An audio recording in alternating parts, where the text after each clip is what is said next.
आज हम बैठे हैं इस दौर में जहाँ एक नई पीढ़ी कह रही है सिचुएशनशिप। हाँ, ये भी कर लो। Define love for me irrespective of whether this person is millennial और जेन ज़ी और किसी भी दौर का आप ले आइए। शहजादे सलीम को ले आइए कि यार अनारकली के साथ तुमने जो पहला चुम्बन लिया, क्या एक्सपीरियंस किया। It will be very different और वो कॉमन होगा।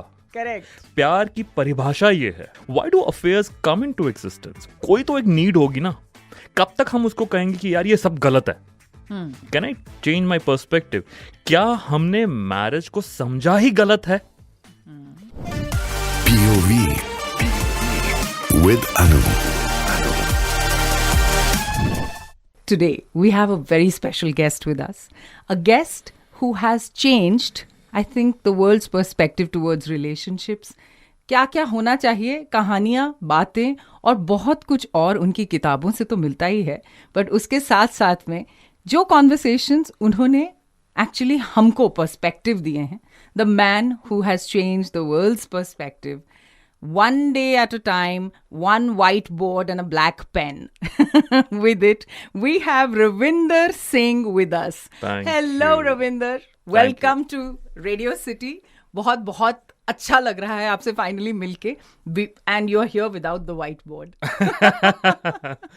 मैं व्हाइट बोर्ड मिस कर रहा हूँ। किसी ने कहा था कि यार तू एक रील बनाना जिसमें तू आगे आगे जा रहा होगा और पीछे ना एक तेरे कंधे से एक डोरी लटक रही होगी और उस रील के फ्रेम में एंड में आएगा तुम्हारा व्हाइट बोर्ड। हाँ, और उसका बैकग्राउंड म्यूजिक, मैं बहुत टाइम लगाता हूँ बैकग्राउंड म्यूजिक सोचने में, तो उसने कहा था कि बैकग्राउंड सॉन्ग जो होगा वो यही होगा कि तू जहां जहां चलेगा मेरा व्हाइट बोर्ड साथ होगा, आता रहेगा। राइट। तो ये व्हाइट बोर्ड के बारे में कुछ बताइए। ये बहुत जरूरी है जानना कि ये व्हाइट बोर्ड के पीछे क्या इसकी पीछे की कहानी, द BTS। यस, हमें इसका BTS जानना है। तो सोशल मीडिया पे मैं आया था अपनी किताबों की मार्केटिंग करने के लिए। राइट। ठीक है। Every creative person lands up becoming his और हर ओन PR। शुरुआत ऐसी ही होती है। आप जो भी क्रिएटिव फील्ड निकाल लीजिए, you land up becoming the sales person also. तो मैं भी वैसे था। कहानी शुरू होती है ऑर्कुट के डेज से। Oh wow. अब जो लोग हमें सुन रहे हैं अचानक से उनको याद आया कि ऑर्कुट 2006-7 में हम चले गए। People who used to socialize on Orkut are people my age. Your age and my age, ज्यादा नहीं बताएंगे हम। तो वहां पर मैं गया किताबों को बेचने के लिए। फिर जब ऑर्कुट अपना दम तोड़ रहा था, हम फेसबुक पे आ गए। जब फेसबुक का दम तुड़वाया गया, हम इंस्टाग्राम पे आ गए। And Instagram was more of click yourself and post. इसका पेशेंस नहीं है मेरे पास। I don't want to be that somebody जो तैयार हो जाता है, अपनी फोटो खींच के वो डालते हैं वहां पे। And initially this was it. फिर रील्स आनी शुरू हुई। जब टिकटॉक की इंडिया में मौत हुई या उसका भी गला घोटा गया। हमें उम्मीद थी कि रह जाएगा, पर हुआ नहीं। Right. So when this was growing up, there also came a time wherein people were moving on from reading to watching. Right. Suddenly there was this spurt of word called influencer, creator, reels, videos. सबके sir mobile phones में ही घुसे पड़े थे। And the world was moving on from reading to watching. और अब मैं अपनी posh IT job छोड़ चुका था अपनी किताबों के लिए। ठीक है। So I was a man of words, not any more program codes. मुझे लगा यार ऐसे तो वर्ड्स की मौत हो जाएगी। आपका पहला क्वेश्चन है, पता नहीं मैं कितनी बार मौत बोल चुका हूँ, मैं ये सोच रहा हूँ। कोई बात नहीं। And then I thought I am not built to take my own pictures and post them. Right. It's a task. Let's do something more meaningful.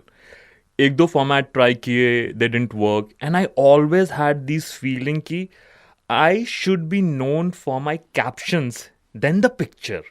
तो फिर मैंने कैप्शंस अच्छे लिखने शुरू कर दिए। At heart I am an author, right, man of words again. वो तो दिख रहा है with the list of books जो मेरे सामने मैं पढ़ रही थी, तो मैंने कहा इतनी सारी लिखती हूँ और इतने शॉर्ट स्पैन में लिखी है आपने। तो मुझे लगा कि चलो कैप्शन डाल देते हैं। और फिर मैंने देखा कि यार लोगों का अटेंशन स्पैन इतना कम हो रहा है कि वो कैप्शंस भी नहीं पढ़ते, वो सिर्फ स्क्रोल डाउन, ये देख लिया वो देख लिया। फिर मैंने सोचा कि यार ये कैप्शंस को ना फोटो के बीच में लेके आ जाते हैं। ठीक है। अपनी फोटो खींच के उसके बीच में कुछ एक थॉट लिख देना। उसमें कोई यूएसपी नहीं थी, ये ऐसा सब कर रहे थे और मुझे कुछ हटके करना था। और अब मैं सोच रहा था कि क्या करूं। अपनी बिल्डिंग की लिफ्ट से मैं नीचे आ रहा था और सामने नोटिस बोर्ड पे कुछ एक अनाउंसमेंट लिखी थी. आई फिगर्ड आउट कि ये जो लिखा जाता है ना इस बोर्ड पे, जैसे इस रूम में भी आपके यहाँ पे एक बोर्ड है, वहां पे पिंड अप है, ठीक है, वहां पे सबकी नजर जाती थी. मुझे था यार सब लोग ये चीज रुक के देखते हैं अटेंशन स्पैन के दौर में. करेक्ट. मैं क्यों ना एक राइटिंग बोर्ड लेके आऊं. And I always wanted that my words should take the precedence and the writer should be behind it. तो अब मेरे दिमाग में एक फॉर्मेट बन गया जहां मैं एक राइटिंग बोर्ड को लेके आ रहा हूँ, अपने वर्ड्स को मैं अपने से पहले रखता हूँ, मैं खुद पीछे बैठता हूँ in the real sense how I want a writer to be. अब लोग कहते हैं यार मैंने तुम्हारी रील देखी, और मैं अपने दिमाग में सोच रहा हूँ तो तुमने मेरी रील देखी नहीं, तुमने मेरी रील पढ़ी है. तो जो वो दिल को तसल्ली है ना कि मैं आज भी इस दौर में लोगों को कुछ पढ़वा रहा हूँ, उसे बड़ा सुकून मिलता है. So that's the BTS of writing board की कहानी. बहुत बहुत ही इंसाइटफुल कहानी थी ये.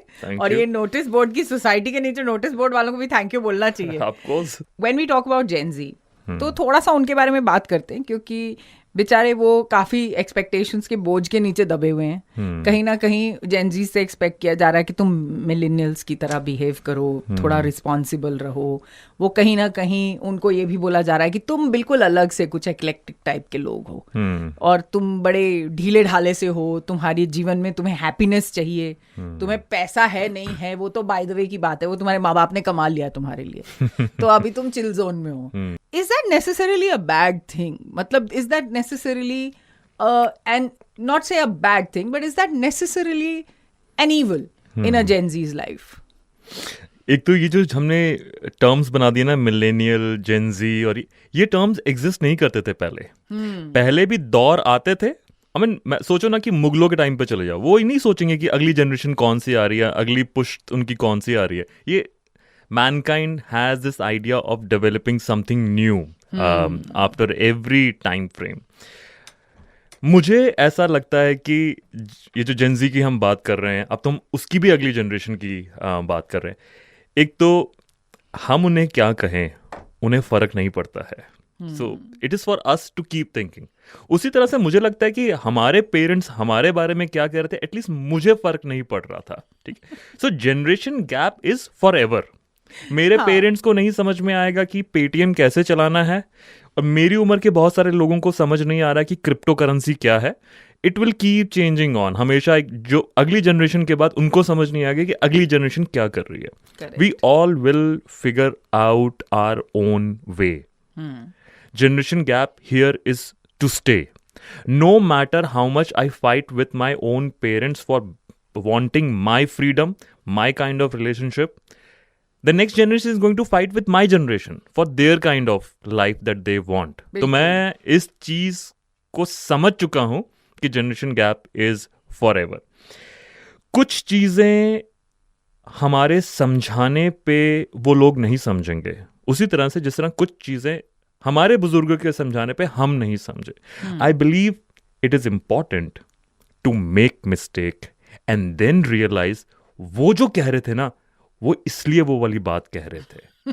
मैं उस वक्त की वेट करना चाहता हूं. मैं जबरदस्ती दीवार पे अपना सर नहीं मारना चाहता हूं कि देख ये समझ.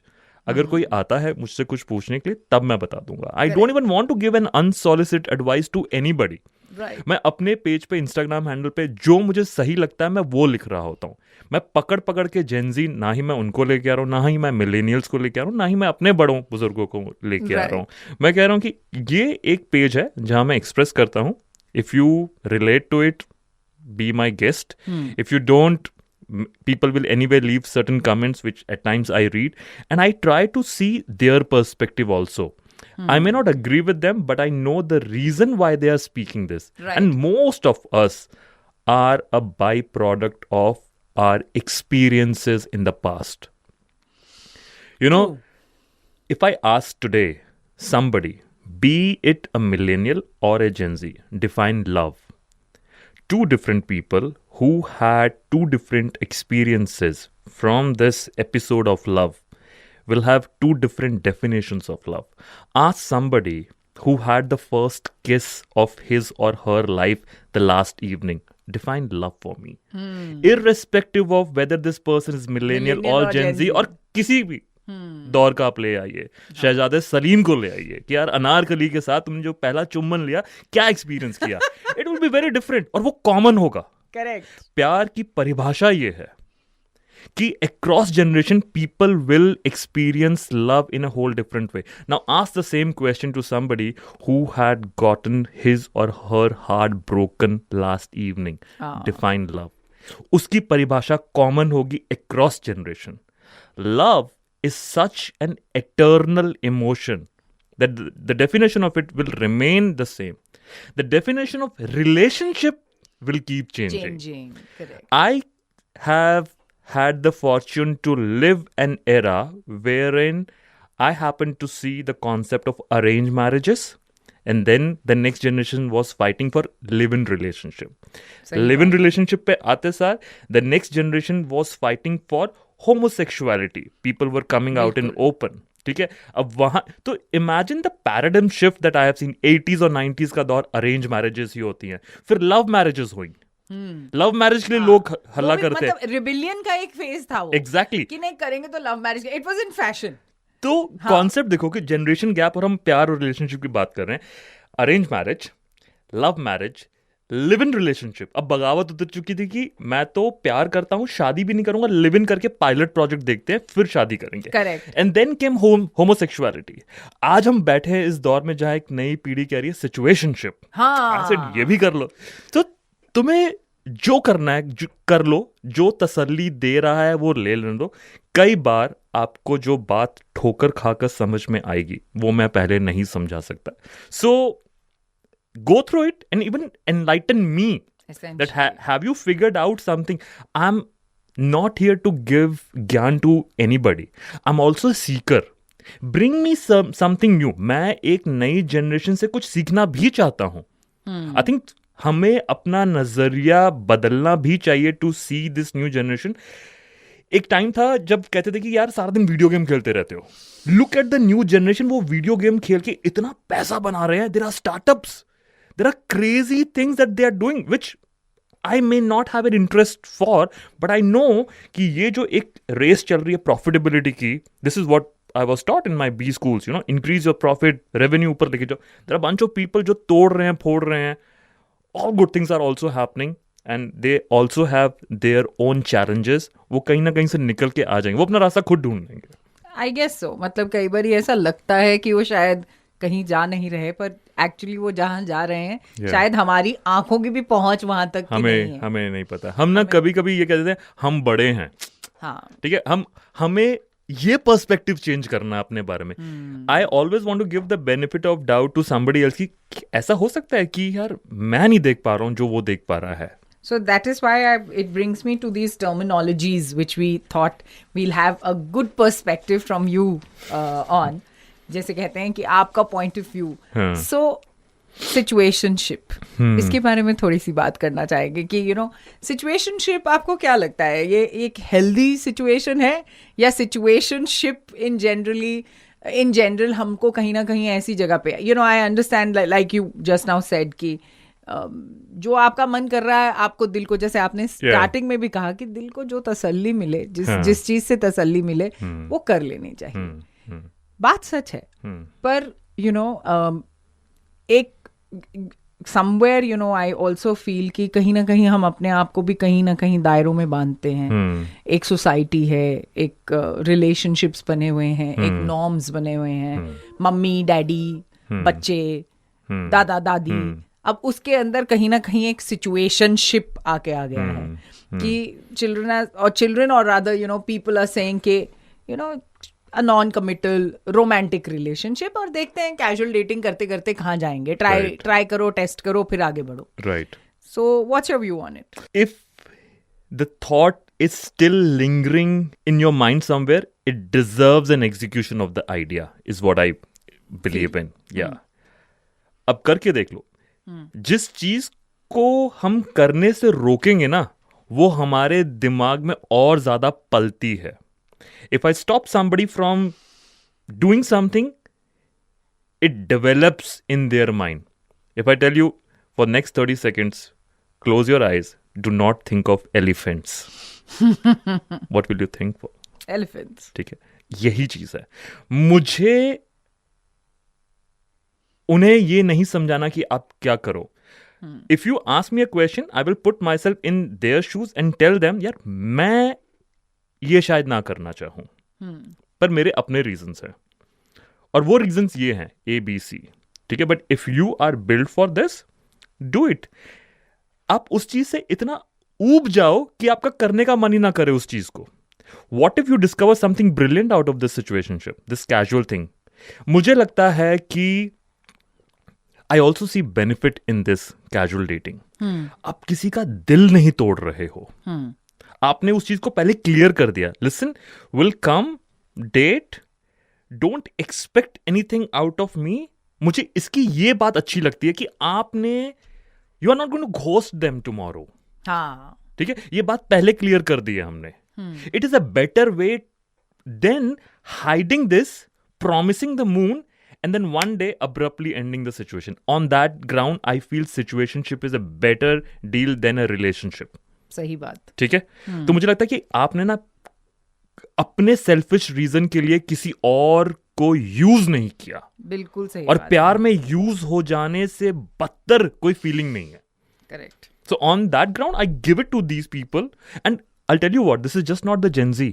People our age, जो divorces लेके बाहर आया ना, कहते हैं ना दूध का जला छाछ भी फूक फूक के पीता है.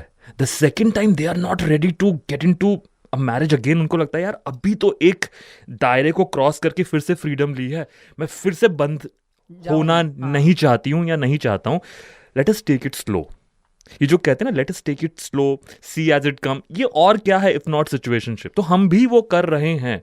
सो why do we hold somebody else responsible कि यार तुम ये जो कर रहे हो ना, ये समाज के लिए अच्छा नहीं है. People will figure out their समाज. Exactly, सही कहा आपने. क्योंकि मेरा भी एक कॉन्सेप्ट है, मैं कई लोगों को बोलती हूँ कि भाई when people are jumpers also, एक रिलेशनशिप दूसरे रिलेशनशिप, तो कई बार मैं बोलती हूँ भाई रुक जा जरा, एफॉरेस्टेशन कर ले थोड़ा सा ठहराव लेके आ जाओ, थोड़ा सा जरा उपजाऊ होने दो जमीन को.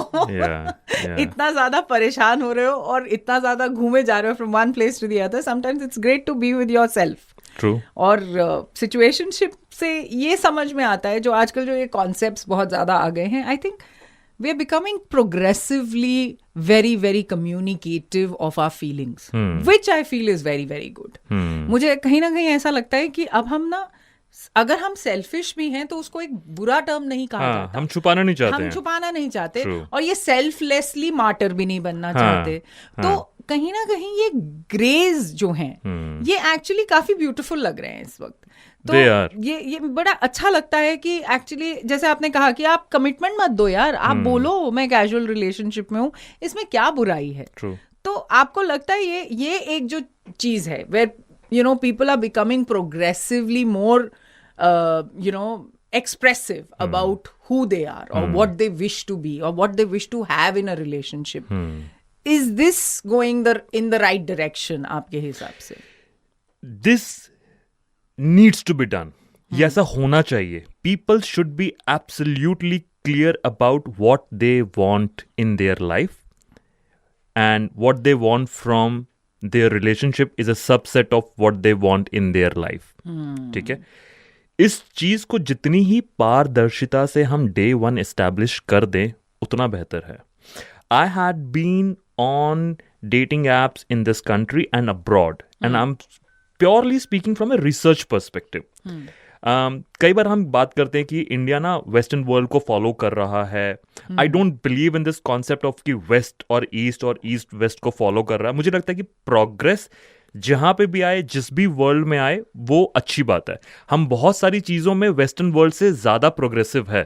करेक्ट. मैं पिछले 1 साल में 5 बार लंदन गया. वहां पे UPI नहीं चलता. इंडिया में चलता है. We are far more progressive. वहां पे इंटरनेट की दिक्कतें आती है. इंडिया में हर जगह जियो. एक झोपड़पट्टी में भी कोई बंदा टिकटॉक की रील बना रहा था एक टाइम पे, आज वो इंस्टा की रील बना रहा है, क्योंकि ऑफ द इंटरनेट पेनिट्रेशन. यहाँ पे we are far more progressive on certain things vis-a-vis the West is, and West is far more progressive on certain things vis-a-vis India is. तो मैं dating profiles की बात कर रहा हूँ.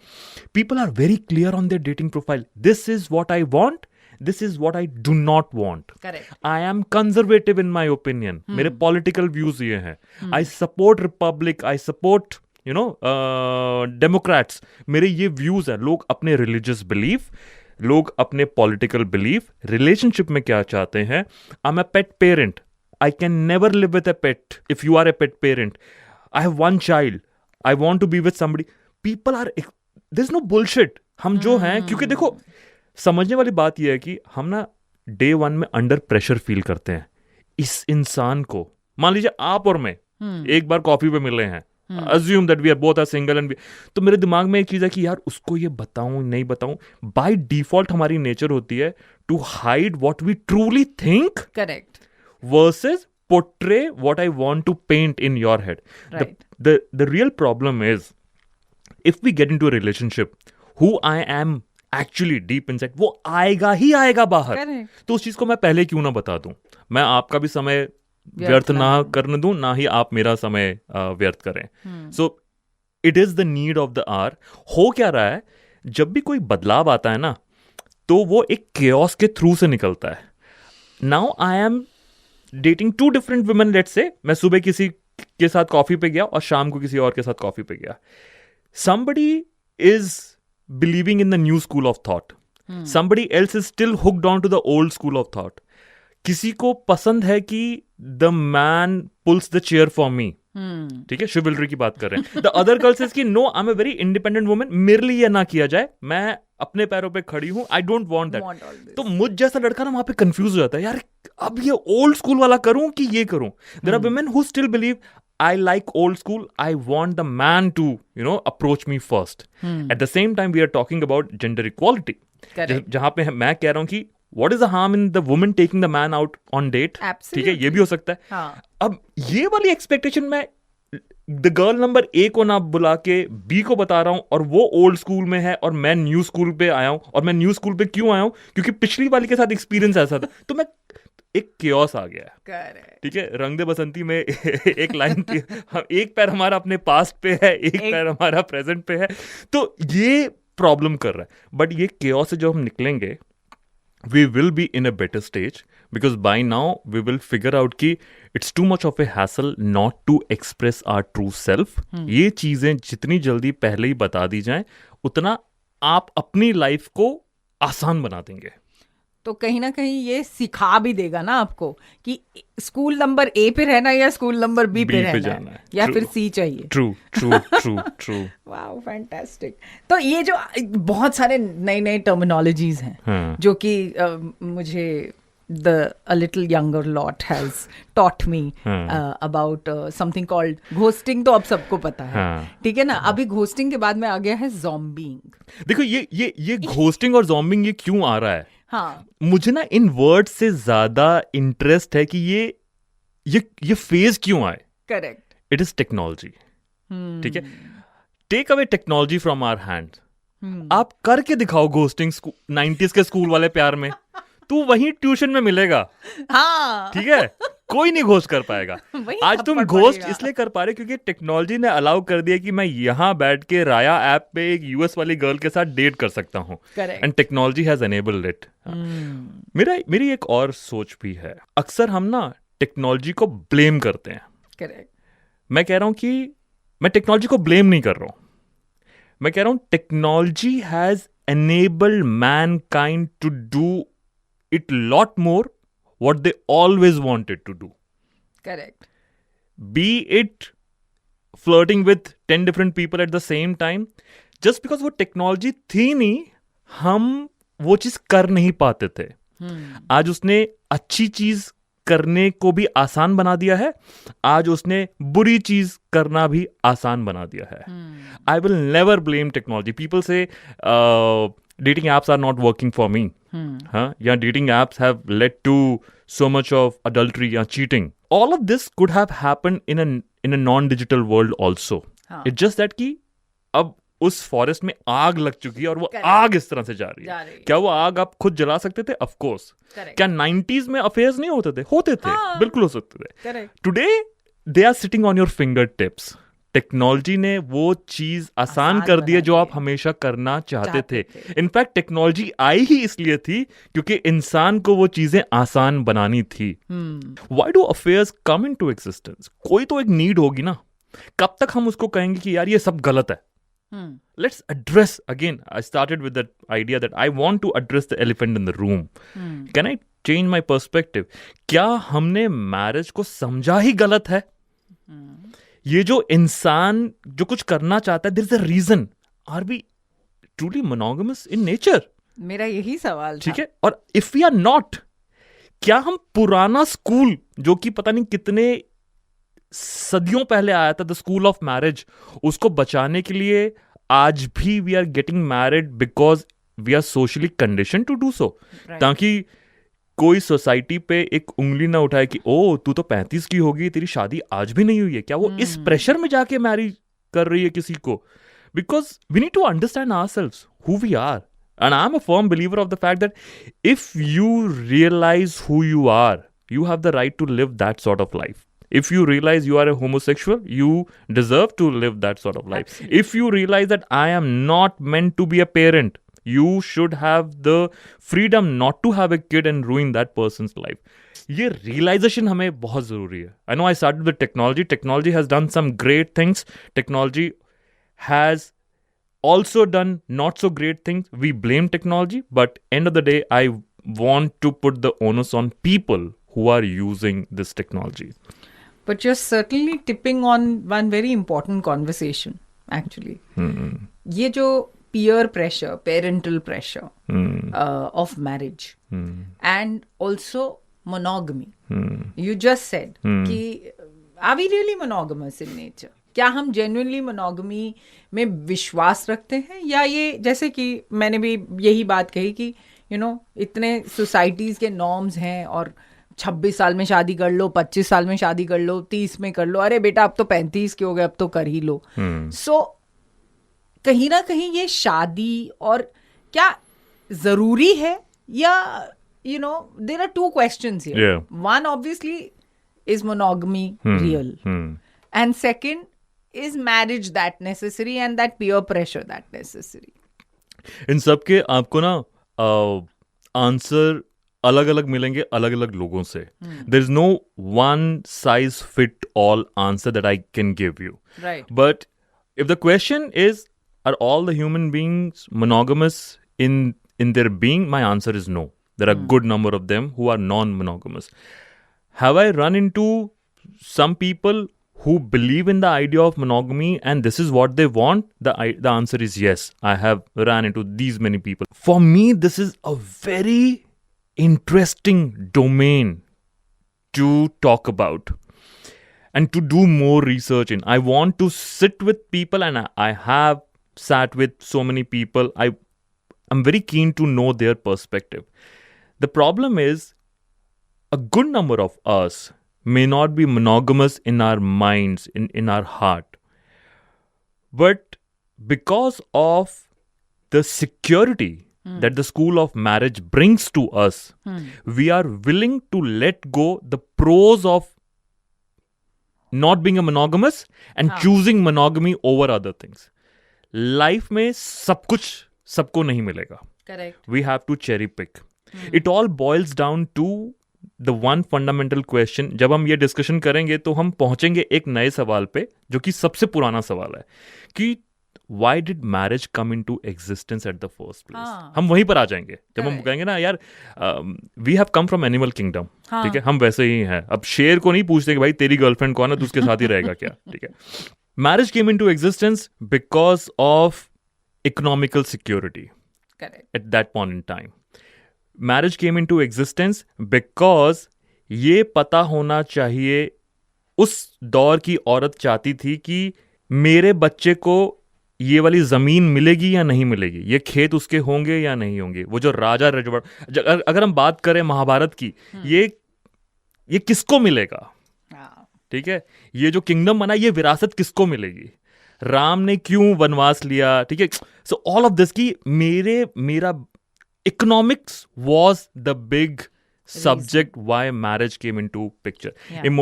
Financial security was the big, कि जब हमारी ये गायें बटेंगी, मेरे बेटे या मेरी बेटी के हाथ में कौन सी कितनी गायें आएंगी, it will be defined by the clan, the man of the house. अच्छा, मेरा बच्चा आपसे आया है, so you and I are in some bond, let's call it a marriage.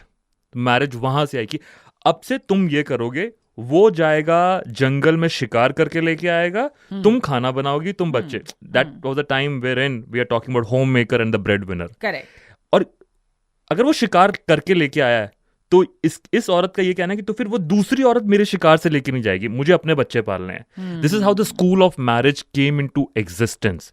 And over a period of time, largely we have seen that people have been taking the benefit out of this school for far too long, which is why marriage became a full throttle thing कि यार शादी होनी चाहिए, आगे जाके किसको किसका नाम मिलेगा, किसको किसकी जायदाद मिलेगी, and emotional security also. Things started falling in place. Over a period of time, we realized that आज divorces ज़्यादा क्यों हो रहे हैं? Both people are the breadwinner now. The women are not at the mercy of men being anymore. The breadwinner. Correct. तो अब तक क्या हो रहा था, देख शिकार तो मैं ही करके लेके आ रहा हूँ जंगल से, तो मेरी चलेगी. Correct. ठीक है. So they were behind the wheel and women was always on the back seat. Now the women have also come on the front seat. They are saying that I'm not good with this arrangement. Right. Okay, if you are not happy, I'm not happy, shall we part ways? Divorces are becoming rampant. Now मैं इस पूरे podcast में, interview में आप जो भी कह रहे हैं, ये नहीं कह रहा हूं कि because women become financially independent and hence people are getting divorces. No, I don't want to pin it that way. Should women not be independent? Of course they should be independent. I'm not saying that. But I'm also talking about कि कुछ चीज़ें आज ज़्यादा क्यों हो रही है, वो इसलिए हो रही हैं. That doesn't mean we need to roll back in time.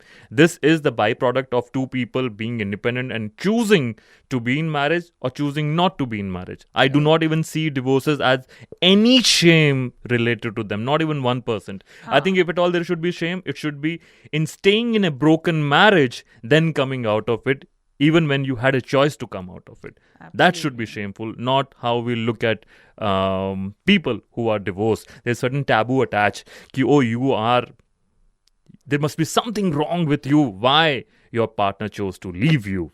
Some of this becomes our perspective. I'm again differentiating from this perspective.